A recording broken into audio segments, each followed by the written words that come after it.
So people when they listen to podcasts, I've heard like they're very bifurcated. It's a black and white thing. There's people that like they love the small talk, and then there's people that are like just get to the content. Just tell me what I'm supposed to know. I'm firmly in camp A. Okay. Like, I just like you just the small talk and everything. We were at Veterans Park. Do you go to Veterans Park much? I do. These days? It's really hot. There's not a lot of trees. Yes. But yeah, I do enjoy it. It can be rough out there. Actually, yesterday was like the first hot day. Mm-hmm. But I loved it. I felt like we're at this place now. We're rapidly approaching June. Yeah. And it was like the sunset was just indefinite. The sun kept setting, and I just stood back and I was just drinking it in. I like it. Yeah. I'm already dreading the days getting shorter. I know. We're at the point, though, it's really nice. My 3:30 is about the time where my deck is fully shaded from the trees next to it. I found that is a really nice spot to land, just with a book or a nap. Either one of those is great. I remember that was like your spot when we were working from home. Oh, and yeah. you had really settled into that. A little cave of work. It was great. It was nice. That was such a long... Hey, guys, this is Pastor Josh, by the way. This is not Pastor Mac. Pastor Mac's on the go this morning, but I thought that we'd have Josh with us because there's lots happening in your life. There is a lot happening. Yeah. You've made a lot of purchases recently. Well, I've made a lot of purchases of responsibility, if you will. But I've also made some, there are some purchases that I like to look for those small things that really improve your life. Yeah, you were talking to me about this. One of the most recent life-changing is I have moved to cream soda Dr. Pepper Zero. And to be honest with you, right now, all I can think about is when this is over, it's sitting in my office, and I'm really excited to go drink. It's just cream soda Dr. Pepper. It's finding joy Zero. in the small things. And this is one of those small things. So it's zero, not zero sugar? It's zero sugar, but okay. Those are newfangled terms. So I've heard that was the winner of the competition for longest soda name. It has to be, yeah. But I'm telling you, it's a game changer. So it is a game. What game? I don't even know where to start with this because I know that Dr. Pepper, there's a cult of Dr. Pepper. There is, and then another one of Diet Dr. Pepper. Yeah. Well, Diet Dr. Pepper's fine, but the zero is it's a whole nother world. So and then I also bought. Well, here's the problem. When Jen lets me go to the grocery store, which that is often, a problem in general. I like to come back with at least a couple fun items that. So I like to explore and just find something new. I totally agree with this strategy. I think I went for tomatoes, and I came back with all of the varieties of Dr. Pepper just to see which ones are the best. And so I'm sure the kids love. I did buy tomatoes. Okay, good. But yeah, no. Do you get the heirloom? I love the heirloom tomatoes. I get the cheap ones. I'm not sure which ones those are. I like the vine ones, but I don't feel like it feels like something wrong, like taking them off the vine. I feel like I would eat them. You just kind of do it Yeah, I just don't buy those because I buy the ones in the little wrapper. But that's because they're clean. You have to wash those because they're already packaged. So did you do a whole taste test of the Dr. Peppers? Yeah, I did. It was really exciting. But I landed on. You have the kids. The kids don't. We don't do soda with the kids very much. They're kind of committed to Sprite or lemonade. Okay. But you laid it all out. Yeah. So we just kind of piece by piece, and really found that it's the cream soda. Okay. It really is. And that's what's waiting in your. There's so many layers of flavor. That's what it is. There's the cream. The cream soda hits you, but then the Dr. Pepper hits you, but then the 23 all of the flavors. 23 flavors, yeah, each in an order actually, and I don't know the order yet. And the zero hits you. What does a number taste like? So really, the cream soda would be really just a 24th flavor, but that's I guess that's true. Yeah, but the soda it's a good texture. Yeah. Wow, I really need to try this. Yeah. But you have to have that because you're not a coffee guy. You've told me this. Right. before. Yeah, I'm not a big coffee guy. I'm very particular, and my coffee is really more like a hot chocolate because when I learned about coffee and that it tasted good was when we were in Cuba, which is a real big flex for coffee drinkers. Big time. Big time. You're fitting well into Pastor C because he does this to me. So I only drink Cuban coffee, but you can't get it here. But you can get the kind of Cuban coffee. But in Cuba, they go full sugar. So of course. I get 3 cereal spoons of sugar and then a half cereal spoon of sugar in my coffee, and then I let it drip down on there and make it all mix, and it is. So it's very sweet. How could that not be good? But it's delicious. It's just delicious. Like that tiny bit. No cream. Tiny bit of coffeeness in there. Okay, Yeah. So love Dr. Pepper. Oh yeah. What other purchases have you made recently? This is for real. This is a life changer for all families. The Ninja Foodie Grill. I cannot tell you. Does somebody Google this? The Ninja Foodie Grill is an indoor air fryer / griller that I haven't used my outdoor grill in 2 years because I have a Ninja Foodie Grill that makes burgers. So this for 2 years you've been using this thing. Yeah, I was an early adopter, and okay. I have not. There's an XL grill, but I think it might just be a grill. I don't know if it's an air fryer. So is it the 5-in-1 indoor grill? it is a 5-in-1. Roasts. $250 at Kohl's. Well, you can get it cheaper because you can use that 30% off coupon. So that we have because they've sponsored the show. Be sure be sure not to pay full price for this thing. But it roasts, it air fries, it grills. You can dehydrate things. Wow. And you can do another thing that I don't even know. Yeah, that's the XL is a 6-in-1. This fits. If you get the larger size, it's now 6-in-1. Now I'm kind of depressed one more about function. that. Grill, air fry, roast, bake, dehydrate. Bake. That's the Bake. one that we left out. Yeah, I wouldn't bake probably. No. But I'll tell you this: Zaxby's boneless wings. Buy them, bring them home, put them in the air fryer for about 5 minutes. They crystallize, and they're just it's just the best texture. He has. This is why I love talking Yes. to you. You always have the best fast food hacks. You crossed through the office last week, and I think you kind of just did a mic drop telling us what all the best pizzas were. Yeah, I think that's a student ministry perk. You do Yeah. become quite an expert. So 14 years of pizza expertise. You know, there's a student ministry pizza formula. I don't know if you realize this. But you I certainly don't. You take the number of people coming. So let's say it's 10, which is not a big group, but 10, then you multiply it 2 times 2.5. So I don't know that math. I would have to write it down. I think that's 25. So I you feel do pretty 25, confident in then that. you divide by 8 because that's how many slices. Okay, you're going to get one of those repeating threes, I think. Yeah, so then you got to go up 1. You always go up 1. If you have boys. If it's girls, you have to go up 2. No, just kidding. Up 2 pizzas. Yeah. Well, this is true. I mean, if the girls are there by themselves, they'll eat a lot more pizza. But if the boys are there, the girls feel like they're not supposed to eat the pizza, which we need to work through. But there's some issues. But the boys don't care who's there. They're just there for the pizza. Yeah, they're just going to eat. They don't even know the girls are there. No. But depending they on would their age, prefer I them guess. not be there. Yeah. If they're middle schoolers, then girls, maybe like, y'all get there's more pizza for us if the girls so, don't come. So in that case, for 10 people, you would go 20. You got to divide by 8, so that's 3. So you go about 4 pizzas. Is this something that you discovered for yourself, or is this like an? It's kind of one of those well-known, like seminary taught things.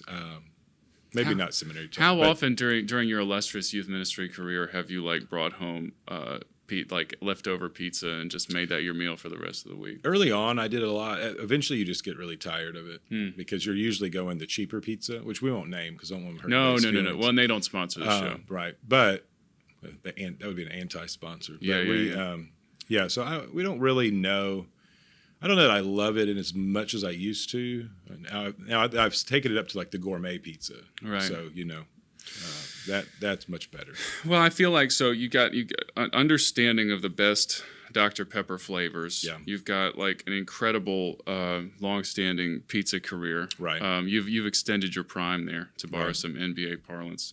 And you don't even need coffee. I feel like all of these are more than enough qualifications for you to be the pastor there at the church at Old Town. Thank you. I was hoping that I would get that. Yeah. That So we're very, very, very careful with how we select our staff around here. Yeah. But I haven't heard this story from you. Just thinking, I'd love for the people to know you a little bit better. Just like when you were, because I know you did you did your MDiv at Beeson. Is that right? That's right.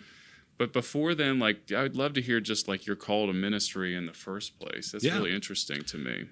Yeah. So the first time I grew up in a pastor's home, so that gave me some context for what we were getting into. But I really felt called to vocational ministry when I was probably a junior in high school. Oh, wow. I can tell you the spot. It was in a little cabin classroom in Glorieta, New Mexico. It just had a great leader who was walking me through that. And she explained kind of all of the ins and outs of ministry. And she's like, I really think that this would be a great fit for you. And I kind of had that, I was the guy who was willing to talk on the stage for Youth Sunday. So that's usually your best indicator that you might be called to be a pastor or a lawyer. Okay. And so you're willing to talk in front of everybody. So we did that and just began talking with my parents and just thinking through what that looks like. Part of it was, depending on where I went to school, was going to be kind of the career path. And so chose to go to Sanford because they had a great ministerial program, some good good experience and all of that. And so went to Sanford. Wasn't sure what that would look like though, and so I love studying. I would say that one of my it's one of the things I greatly respect about you. Yeah, well, I appreciate that. One of my spiritual pathways, like if I'm feeling kind of spiritually empty, I turn to more of like reading theology, reading commentary. That just helps me. Some people sing, some people go out in nature. I just like to read, and so. I love studying, and I felt like maybe because I love studying that I might go into teaching. And so we started throughout Beeson. I did some preaching at Sanford, went around to different little churches in the area, in the state. But then really fell in love with this idea of teaching. And so worked at Beeson as a teaching assistant, teaching fellow, really enjoyed it. Thought that my path was going to be a PhD path. And so applied to some schools, got accepted to some schools, but wasn't quite convinced. So I took a year to think about it. You can defer. And so I deferred. And then while I was deferring, this is really where I came to understand pastoral ministry, is we had started a young married class. So at the time, at the church I was at, my dad was pastoring. The music guy and myself were the only two young adult couples, like under 40 probably. So it's just the two couples. And we had to be there because of our parents. So you don't have to, but you can. I know the feeling. And so we were there and we decided to start a life group or Sunday school class. And that Sunday school class started and just boomed. And we had about 40 people really quickly, just within a couple of months, because people were looking for a place to go. It was in a town where a lot of young families were moving. And so I still really felt the need to go into the teaching, but I came to the point where I understood, you know what, instead, let's just really pour into this class for a year and see what happens. Cool. And along the way, we just walked through so many different pastoral elements. There are people with marriage issues, and we had to walk through that. We came with someone lost their daughter was born but only lived a few days, and just walking with that family and helping them and seeing the church really be the church, it stirred something in me to the point where like I knew then that pastoral ministry was my calling and working in the local church. And so we thanked the schools. We said, no, we're not going to do that. We're going to turn to church work, and still didn't know what it looked like. I've always held these things with an open hand. And so I was gracious, or they were gracious in Nashville to call us as a student pastor. And that was a great role. Got a lot of different experience because it was a smaller church, 300, 400 at different times. And so you're a student minister, but you also were like the missions person. You were also like the local missions person. You were also the janitor. For a while, I was also the guy who put the trash cans up to catch the leaky roof. So it was a great experience just learning different parts. I was the IT guy for a while, which is terrifying. Been there before as well. Yeah. It is terrifying. Joseph is is technically, literally and figuratively. He is technically our mostly. IT guy. And he does a great job at the figuratively part, which is hard for a lot of people. I'd say it's the figurative technicalities. But I remember the first time I met you because I was coming to Valleydale and checking things out, and Cam Pugh introduced us. Yeah. And he was like, I love this man, as only Cam Pugh. I love this man. And he said he's the only youth pastor I ever knew that decided, I think the way he put it was that decided between like going for a PhD or becoming a youth pastor. Yeah. And that really stuck with me, but I've never heard the full story until now. But you've been in youth, and I know you've done all kinds of different pastoral ministry these last years, but now you came to this place after being at Valleydale for about 7, right? That you sensed the Lord was calling you to something different. Now, I love this story, so I want you to retell it about just kind of how you came, now that you're coming to this transition. Yeah. So right before my sabbatical, we did a walkthrough. So this is really only about 3.5 months ago, I think. I think the timeline is right. And you did a walkthrough. We did a walkthrough of First Baptist Helena. Yeah. We just were trying to figure out if God was calling us that. So a lot of the staff went over there. Just we're praying through it, walking around, just trying to envision what ministry would look like. And really at that point is where God began to stir in my heart, hey, this really is a powerful opportunity. Yeah. Because there's a church, in practically speaking, it was positioned for great success, but spiritually speaking, there just needed to be a strong church at that spot. Yes. And there was a desire from the community and all of this, but yes. But then, I went to sabbatical for 4 weeks. I was out of the office and had a chance to read a lot, had a chance to pray a lot, and just really think about it. But it just kept coming back to me. And so I didn't know where we were because I hadn't been in any meetings. Mm-hmm. I didn't know if there was anybody who they'd already figured out was going to do this job, or if there was even a job, because really we haven't known. Yeah. We didn't know until we voted all that there was a job, because we didn't know if we were going to do this. But I reached out to Pastor Mack and to Jeff and said, hey, listen, if you're interested, I would be interested. So I'd love to talk. Let's just have a conversation. Yeah. And that's kind of where we landed. And I got an email back and they said, well, we actually had been talking about you're doing this too. And so that was confirmation. That was really encouraging. So we had lunch and we just talked through it. And I think they heard my heart for it. I've had some roles in ministry, just leading ministry. I did some interim stuff. Yeah. I did some other work, just having a variety of experiences. My dad was a church consultant, so that his job for 17 years was to train churches on how to function right. And so all of these pieces began to come together, and I saw that God has really been preparing me in a lot of ways for this type of role, and that if we could jump in, if it became a real job, we would love to tackle it, and here we are. It is that. It's definitely a real job. And I've heard so many of the behind the scenes conversations. It feels very real. I can't believe, and that makes sense hearing about the testimony of your dad, because just the way that I've heard you approach this, and you just got such a broad understanding of all the things that need to be. Specifically with addressing the needs of the community. I'm just really excited for you to do this, man. Yeah, we were too. We, Jen and I are really excited. We see just incredible potential, and here's what's really cool is God has been so faithful. I can't tell you how many times I've texted people when they've called me or just sent me emails of saying, hey, this is just another piece of evidence of God's faithfulness that you're reaching out. So people in Helena who just want to come hang out, people I know, people I don't know who have just heard about it, but they've said, God was actually stirring in my soul to be a part of something like this.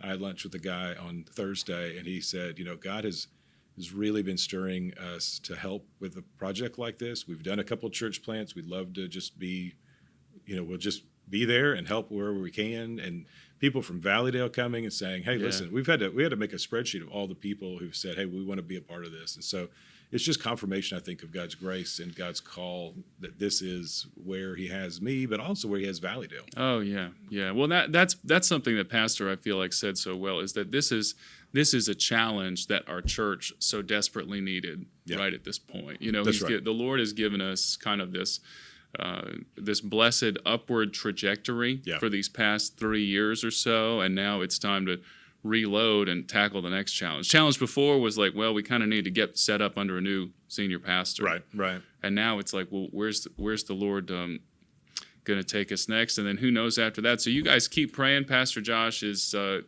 to be over there at the church at Old Town, the church formerly known as First Baptist Church of Helena. Pray for Joanna Horseman as well, because from the beginning, she's going to be leading the worship over there. That's going to be a big transition for our friends at the church at Old Town. We need to continue to pray for them. Yeah.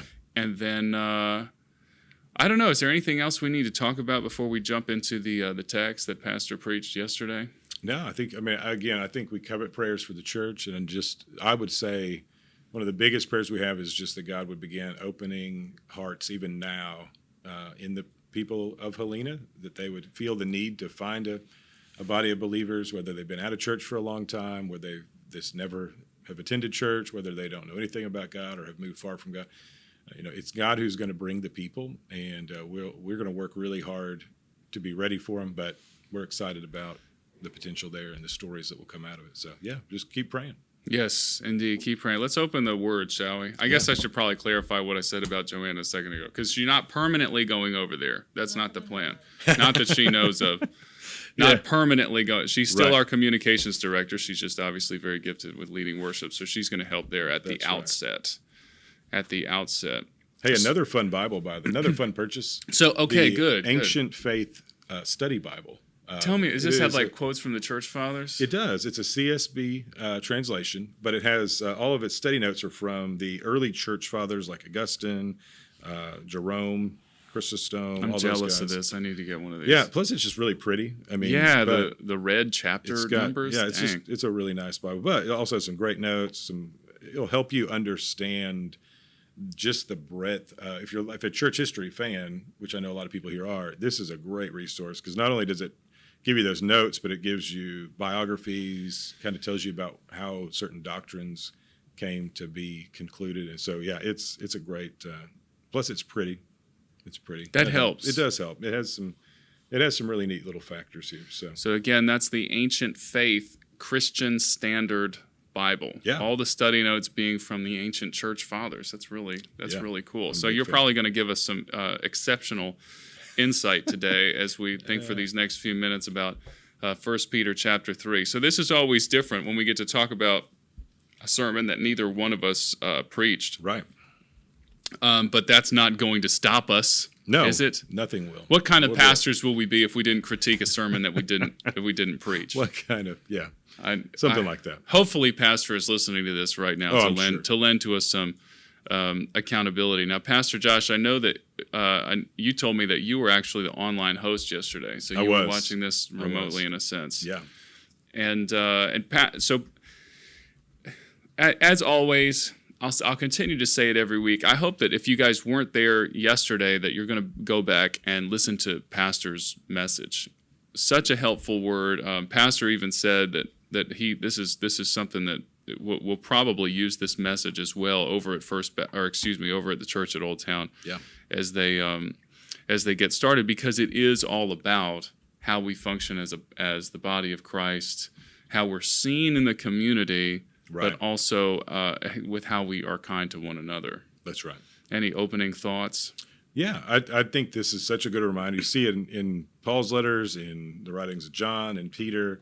There's this strong doctrinal push, but there's also always this element where our obedience is also evangelistic because it is so important. People are watching. Do you live out what you say you believe? And this is encouraging. That's one thing that I learned about. I might have even mentioned it here on the show.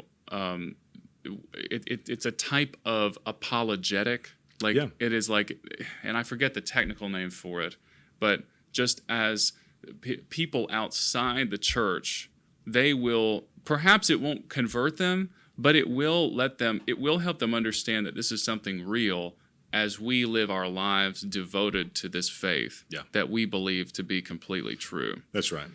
And that's so important. I think that's one of the, Pastor had that opening where he gave the funny dog food example. Yeah. And the story being that we've got all this stuff that's so good with, our marketing campaign is perfect for this dog food. Why does nobody buy it? Well, because the dogs hate it. Mm-hmm. Well, everything that we're doing in our church is right. Why won't people come? Well, because we're not nice to them and people don't like us. That's right. And that's it's really common. I mean, here's the reality is I've talked to so many people over the last few weeks who have visited a lot of churches, and their story is, we just, almost 90% of the churches we came to, nobody greeted us. Nobody felt like they were excited we were there. And that weird. That's so hard. And I get it. Like, it's so easy to kind of get into your groups, right, and it's the only time you may see people. But what it says is we have forgotten the mission to which we're called, and we've forgotten what this family can be. We turned it inside, and what we really need to do is leverage this relationship that spiritually has been built and move it towards an appreciation for saving souls and for transforming lives and just welcoming people. The element of hospitality is so important. Well, and people need to be shepherded in that way, myself included. Like, if you don't have any kind of structure, if you don't have any kind of training for people to tell them, hey, you need to be here at this time and greet people with this warm, handshake or fist bump.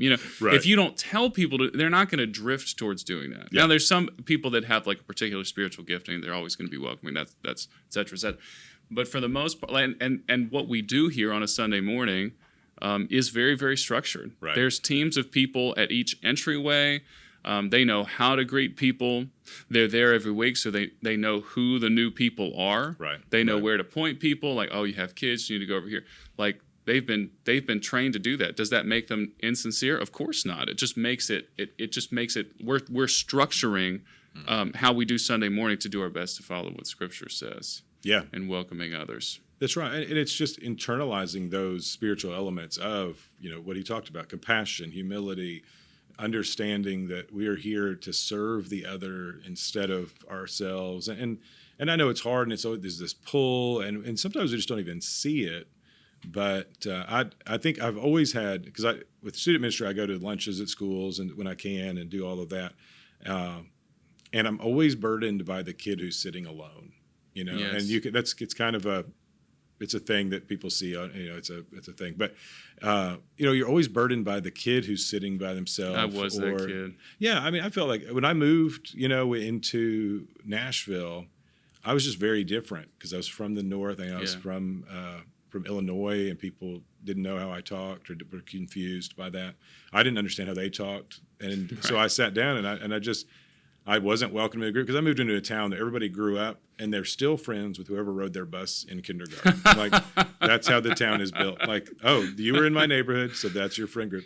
But if you didn't ride the bus and you didn't come into a neighborhood when you're in kindergarten, it was just hard. And so that outsider element is so strong. And then student ministry, you just see those people and that they have so many gifting and so many things to offer the group. But without that hospitality and without that welcoming, it is hard. And it's not just in church. I think that's important because we carry this character out into our Facebook groups, or we carry this character to the grocery store.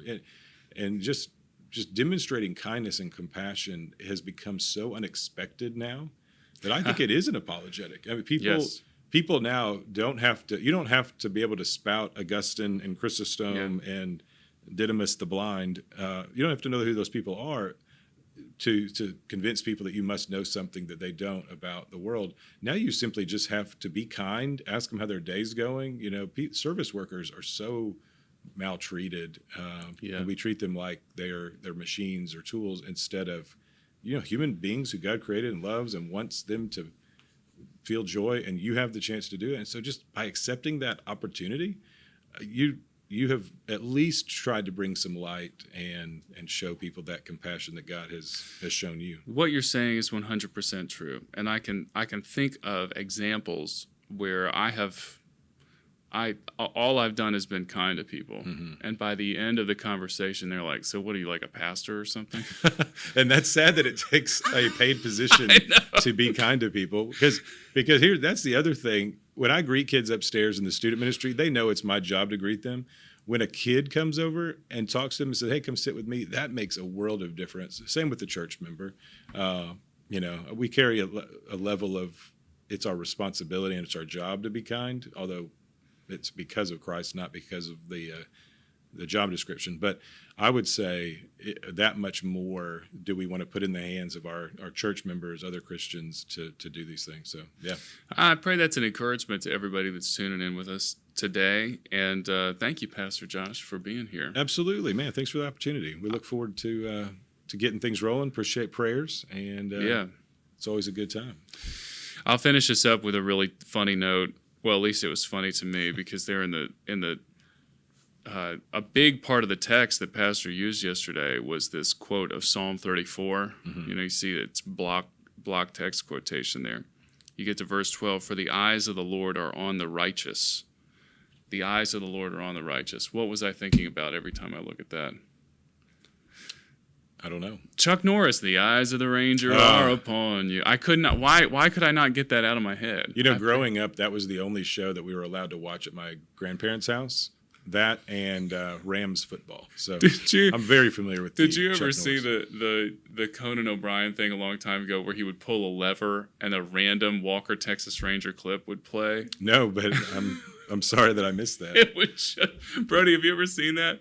Oh man, it is just ridiculous. Because I mean, well, it's the same as almost anything else. When you see this stuff way out of context, you're like, what in the world were they thinking? Do we have a lever here for anything? I wish that we did. Let's work that in. But we're still working on Brody. He's only 20 years old. I feel like it would be an Andy Griffith clip here. Yes. Like you pull. Yes, we have got to do that. You pull a lever and an Andy Griffith quote comes I up. just need a big old red button here, and I just hit that, and Andy Griffith quote will just play. Yeah. We're not set up to edit. Oh, yeah. We're not set up to. Copyright he said we're not set maybe? up to edit. Oh yeah, copyright. Live. That's what I think. That's not. No, we pay for CCLI. I feel like that's got to include Andy is a Griffith. better excuse. So yeah. The Christian copyright licensing. The Christian copyright. It should cover. It should cover. Well, Andy Griffith's passed away. He doesn't mind. Like we can use those clips, right? I think so. Was he like Ray Charles? He owns the original masters to all of his TV shows. It's possible. I think. Yeah. All right. I think that we're done. I'm not sure. I'm not sure. Those are called music videos. He was a politician or something. I think those are music videos. Are we already gone? No. All right. No, I leave it rolling for like 15 minutes. Brody just That is terrifying. That's why I've been getting some really weird emails. I guess that's why. That's why the personnel committee wants to meet. So the personnel committee is at. Oh man, that's too We're close. not live. That hits too close to home. All right. We're not So live. this is YouTube exclusive right now. Oh, okay. Ooh, YouTube exclusive. You know, there's a growing contingent.